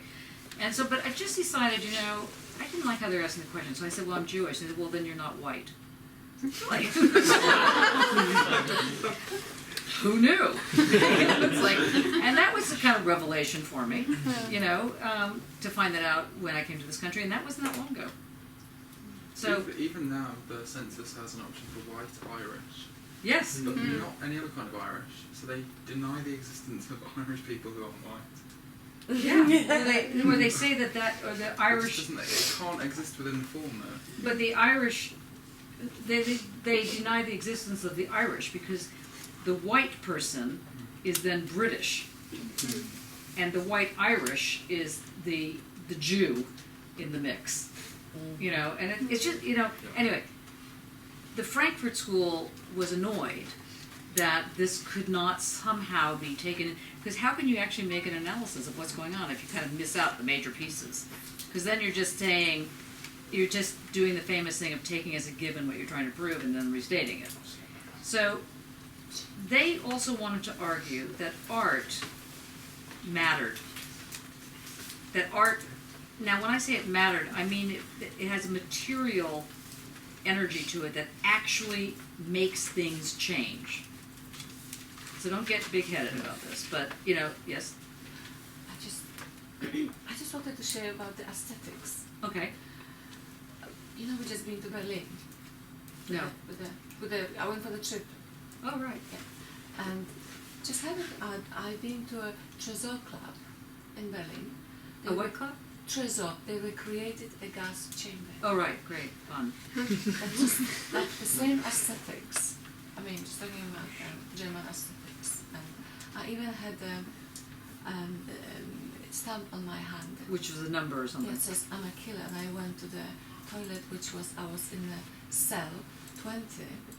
And just exactly like the death chamber, I just visited Oświęcim and Dachau a few months ago on holiday with my children. You're another fun one. So wow. just to let you know that that was just like in Dachau, and that aesthetics. I don't mean to raise the obvious question, but what drew you Why? to this club? Why? I have no idea. I just wanted It's to go. just wearing that outfit, you know. Just went to the German club for a night As you and do. just discovered that I just discovered a place with this German aesthetics. Was it a gay club, a straight club, a No, it was music just- club? There was a music club with the techno music, and that was just yeah. Anybody else have club experiences like that? And it's one of the 10 top clubs in Germany. It's called the Tresor Club of Techno Music. It was just, and coming from Poland, and I was brought up, it was like a boarding school, and there used to be Germans, because it's that part of, and they had that similar aesthetics applied. Wasn't it? Yeah, so just yeah, it was Interesting. very, you know, I was What shocked. were you wearing? Where there? Yeah, the club. Boots. Boots. Black t-shirt. Black jeans. and the leather. So you kind of knew sort of what the coat was about. No. No. This is what I was wearing. This is what you always wear, so I understand. So, yes. So that was just the aesthetics of a gas chamber, and the gas was coming instead of cyclone B. It's different. The gases with the sound coming here, and the same arrangement like gas chamber in Auschwitz. And were people just drinking and dancing? Sure, and there was all behind the bar. Was there any like S&M or people beating each other? No. I'm serious. I'm serious because it sounds like that was a very serious missing element I there. Really? Yeah. I've been there and I've seen people having sex. Now notice I didn't say having sex. I said S&M. All right. So you've been there too. What drew you there? You were not together. No, this was years ago. I don't know why we went. We just went. Yeah. Wow. Yeah. I have never found myself by accident in That was excellent. I have to say. That was The gas excellent. chamber. No, I mean, I used to seek out these like wild clubs. They were called the Torture Garden, which still is going on, by the way, but it's not as interesting. You know, it's like, you know, this is not bad outfits. But, you know, you'd go into these huge, they're mainly gay male and female environments. And we were talking maybe 10,000 people in these clubs, and they'd be whipping and, you know, burning and all this kind of thing. You know, I wasn't there because I went, oh, well, let's see what the gay community is doing tonight. You know, I was there because I thought it was an interesting thing. And so that's what Adorno, bless him, he's probably going, that's not what I'm saying. But that's sort of what he's, you know, the question is, what is it that enables that move? Even to think that it's leisurely, yeah? John? No, I was just Rubbing your shoulder. yeah. For once, I don't have something to say. Yeah, it's funny how that works. Yeah. Okay. So, were you going to say something? I thought there was a Yeah, that's movement right. over here. Wasn't it Adorno that points out that, like, when you have a revolution, that it's sold back to you? It was him, right? It's going to not be, isn't it? I read it somewhere. I just kind of thought when she was talking about the club that when you have just like, mental note. I read it somewhere. Doesn't count. yes, sorry. In a graduate class. I am Okay. genuinely sure. I'm just not worried. I'm sure of the words he used. That when you have Which book? minimum morality. Okay. Good. Yeah. And you see, he said it with, okay, not a lot of authority, but enough authority that nobody's questioning it. You need to learn this technique. Okay, go on. that when you have, like, for instance, the gas chamber, and there's, obviously they've adopted that kind of very bad thing that's happened, but they've kind of, it's been absorbed by the cultural industry. And so when you have a revolutionary, when you oppose the culture which is being transmitted to you, so be it Trump, be it Hitler, I believe it was Adorno's point of view that it ends up being sold back to you. Yes. And and I just thought that was nice to chip in. Yeah, no, it is. Can you develop? Yeah, sure. So the notion of revolution has to be oriented in such a way that you don't come into direct opposition, but you have to kind of subversively, not rile, but educate the people into why that is wrong. Right. Okay. Well, to just. Develop it better. It's more a repackaging Yeah, of something can that you was explain that? popularised before. Yeah. So, like with Trump, he's harkening back to Eisenhower, isn't Yeah, he? that's Stuff right. like that. So it's just taking something which nostalgia picks up as this great thing, repackaging it and using the same language, the same visuals, but just modernising. And make So- you purchase it and consume Yeah. it. Yeah, and have either fun with it or something. But you see, this is why the film, the sections particularly that you were pointing out, and also the way in which the packaging was being done. It's not just any old packaging. It's very smart, in terms of where the angles are, how it gets packaged. Because, like you were saying, if it's done straight on, then it's not going to work. But if it's packaged, let's say in the you know, I mean, nobody would knowingly want to go to a gas chamber, particularly if they thought that they were going to be killed. You know, so it's got to be done in a way. There's going to be music. It's going to be this. It's going to be cool. It's going to be, you know, you're going to be doing this kind of, you know, kind of you're a bad girl kind of or a bad boy kind of thing. You know, when you're going there, and it's kind of a nice feeling in a kind of crazy sort of way. All of that's entered into the packaging, to the consuming, to the consuming of it. And then your point then stands, because then it's then with Hitler's with Leni Riefenstahl's way in which she did Triumph of the Will, she shows she packages that fear and reframes it as joy, It's hope. as hope. Yeah, and then quietly it also gets, you know, sort of massaged into this, you know, join the military, you know, and kill people kind of thing, you know. But and that's very important. So one of the other aspects of the Frankfurt School to really grab onto is this way in which the consumer, or the culture, what they call the culture industry, creates your need to buy into it. You know, because first it takes away your ego, or it flattens it as much as possible in the various things we were talking about in our little Freud section. It flattens, and then what happens is that you end up linking into the so-called norms of the society, trying to get approval. So someone approves you because, you know, you can't do it yourself because you're exhausted. And then once that happens, then it's just a continual way of getting you to buy in. And so there's a lot of people that think that retail therapy, for example, is completely reactionary. I'm not one of those people, but you know, there has been. I mean, the Frankfurt School, one side of it goes into, you know, apoplexy. If you talk about like eBay, would just be like, you know, a terrible thing for a Frankfurt School person. They just have very serious reservations about it, because most people that go onto eBay, even if they have a reason, the reason is retail therapy. You know, it's just like, you know, that kind of thing. So the question is, when is it retail therapy for fun, like going to the gas chamber dance hall, anyway, for fun, and when is it not? When is going to those S&M bars fun, and when does it not work?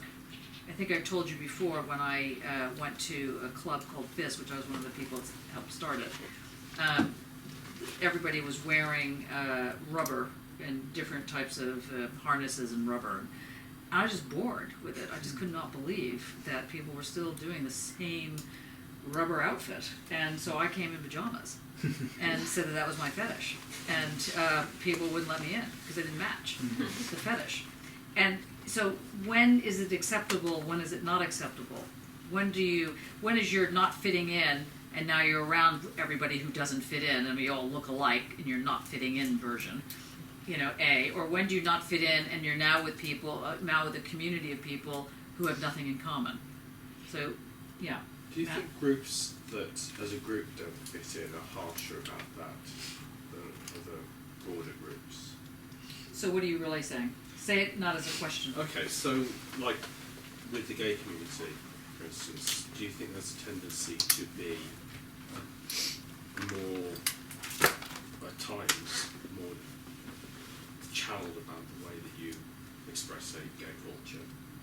Because, I don't know what I'm saying here, but I guess because, I don't know, that's my question. Why marginalised groups are more exclusive? Yeah, that's what I'm wondering about, whether being in a marginalised group makes you more I don't know, what inclined other to be people think? exclusive. Yeah, I think so. Yeah, thank you, absolutely. Jess. Canal Street in Manchester. You know, Manchester has a big LGBTQ plus community, but you go, Canal Street's a big, busy place, and you go, if you look like that, you go to that bar. If you look like that, you go to that bar. If you look like that, you don't go there, because everybody will just take the piss. And you're not wearing rubber or leather or whatever. Or it's more like to be, you know, designer or whatever. I think one of the interesting things that's happened there recently is that there's a whole rubber scene in Manchester. They have a rubber weekend, and And then you do. I just popped past. You're just passing by, But they had with Dorota and yeah, Toe and Lily. they had an art exhibition. How? Yeah. Which was raising money for Mind, the mental health charity, Uh-huh. and talking about younger men having significant mental health problems. Yeah. And they raised quite a lot of money. Do you think we can do great stuff and And we're rubber. get Yeah. whatever? But yeah, I think it is. Yeah, I think so. I agree. In defence of the anime and manga community, by a misadventure as an undergraduate, I ended up a member of their. I ended up at one of their events, and then subsequently, I didn't president now. want to be. I wasn't intending to be there. I don't know anything I about own the it, company. and I clearly didn't belong. I didn't look like them, have the same references, but they were incredibly welcoming, and they see themselves as outcasts, and they made me a member by the end of the evening. And I passed many a pleasant Wednesday evening with those people. I actually think the exclusion is like the kind of an effect of being marginalised. So if you take something like the psychedelic community, their kind of modes of identification aren't about making variations within their own marginalised group. It's about making sure that they're safe. Mm-hmm. And so I think that that probably is understandable from the gay community and also the anime community as well. So, for instance, if you rocked at Comic-Con, with wearing Lord of the Rings, you know that that's a certain thing. But if you turned up wearing, I don't know, something really not in anime, Bambi. Then you kind of know not to have a conversation about Naruto with that person because they might not understand what Naruto is. It wouldn't be a common reference point. No, I think this is I'm going for a ball on Saturday, and I don't sleep now every night because I'm worried that am I going to fit or not? Do I supposed to wear a fake tan and fit like A fake tan, did you say? fake tan and look like the others? Is my long dress fitting the others? It is very posh ball. In case they tell me you don't fit in, yes.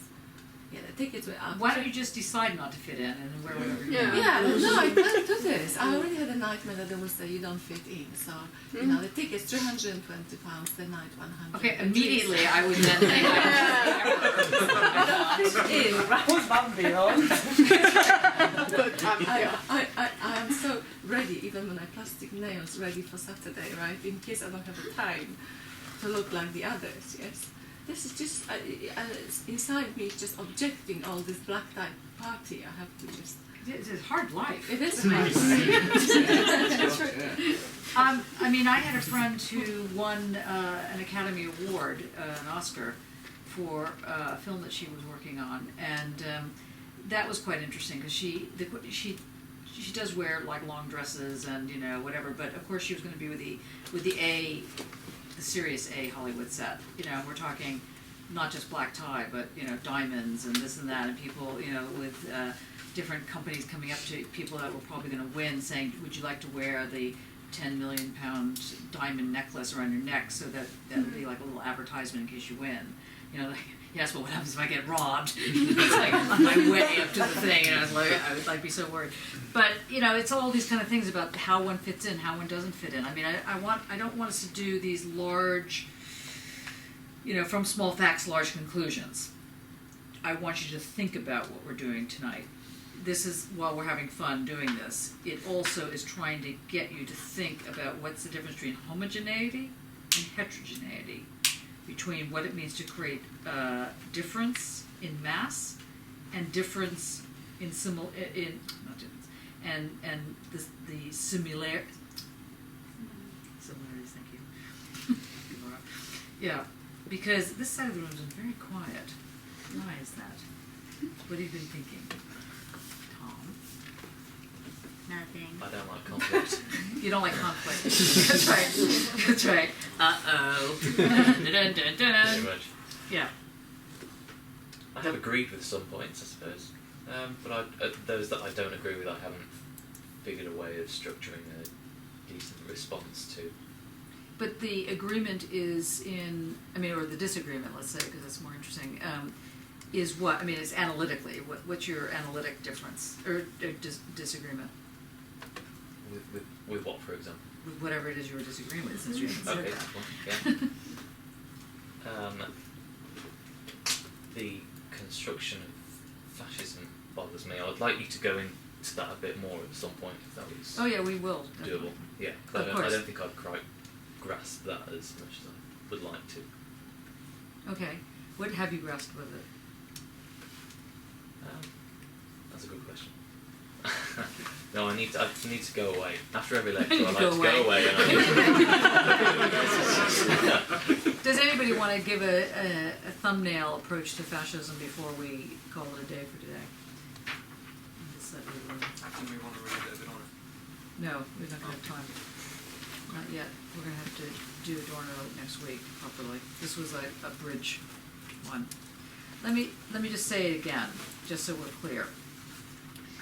Fascism differs from dictatorship in that the people want to be dominated by a leader they think will help them out of a bad fix.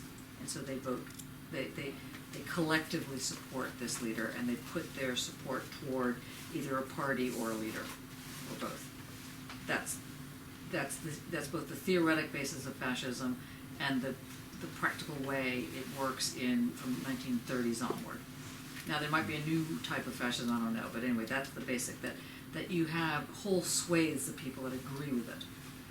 Unlike a dictatorship where you have smaller amounts of people that agree with it, and it's much more expensive to keep in power because you have to keep killing people, shooting them, not the ones that are considered evil, but like your actual small group of people that are supporting you might get out of line. So it's very exhausting. Fascism works off of consent with a little bit of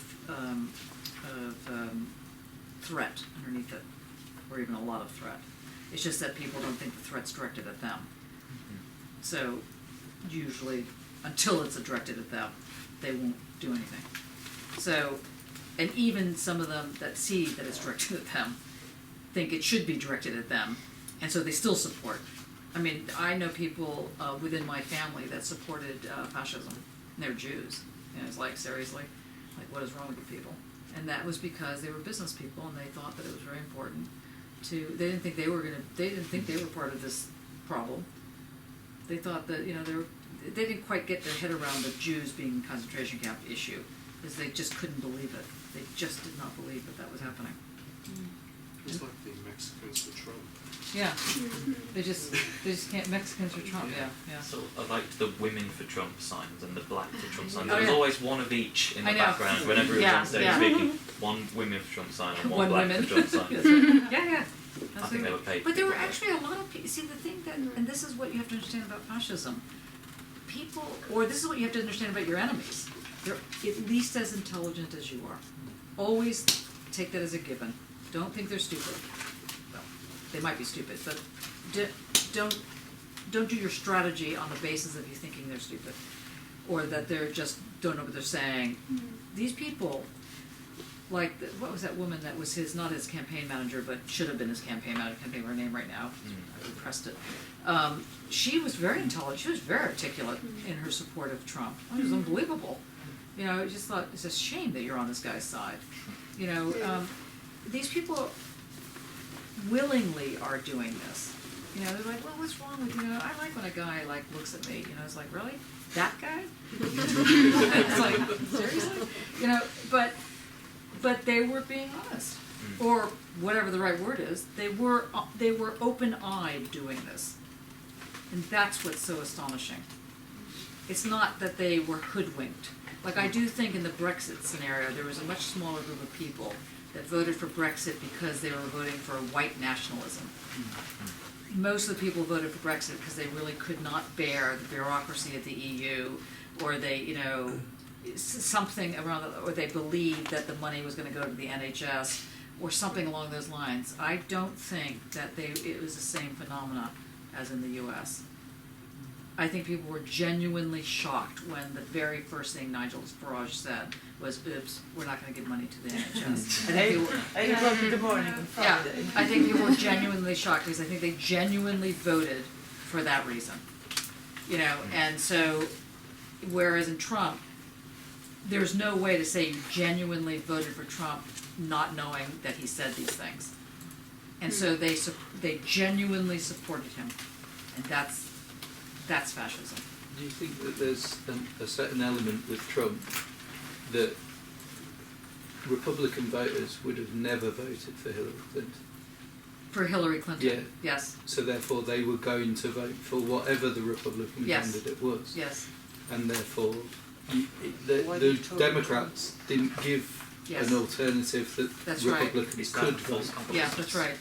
Yeah, that's exactly right. Yeah. And it's an interesting problem. I mean, it's an interesting problem. It's not so banal. Okay, next week we will do again. Okay, good.